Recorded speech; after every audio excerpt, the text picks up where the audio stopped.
For the last leg of Lakbay Norte this year, we visited the province of Aurora. We were warmly welcomed by the local government officials of Baler. They brief us about Aurora and what we will be visiting here.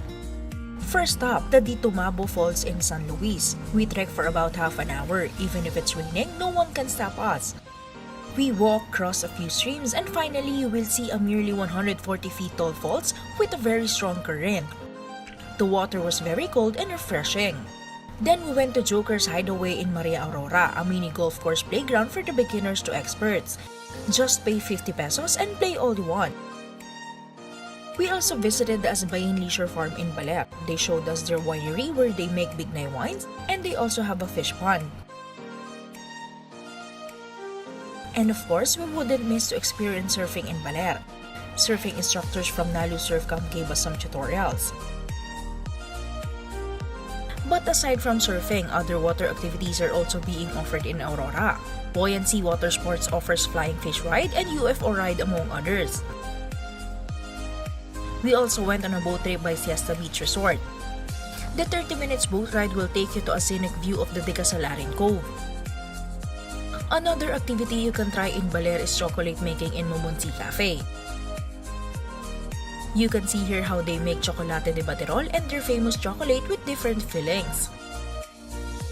We also did a heritage tour in Baler. We went to Baler Church, Doña Aurora House,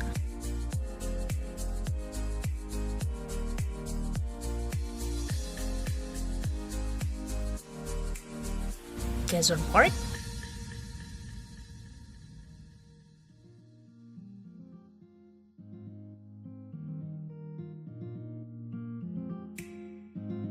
and Museo de Baler.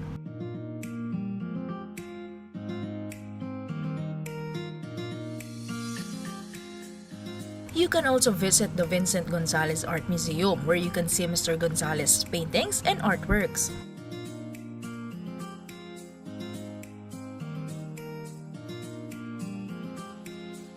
If you're wondering where to stay in Aurora, you can check out the Balud Camp Beach Resort, Basin Resort,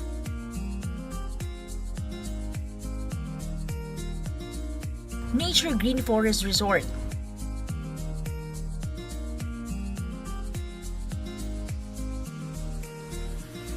Casa Moorea,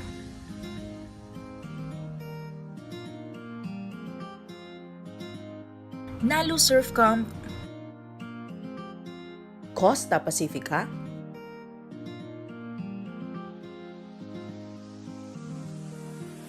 and Cube by Costa.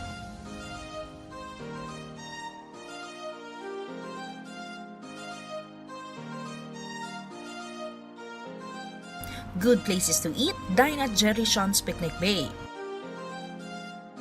Boardwalk Restaurant,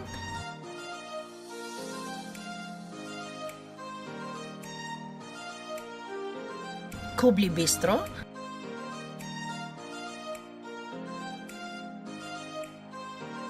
Vikings,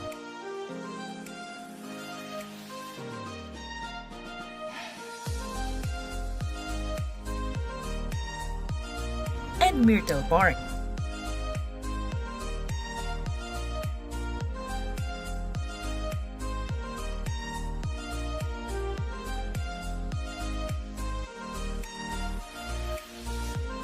Indeed, it was a great Lakbay Norte trip.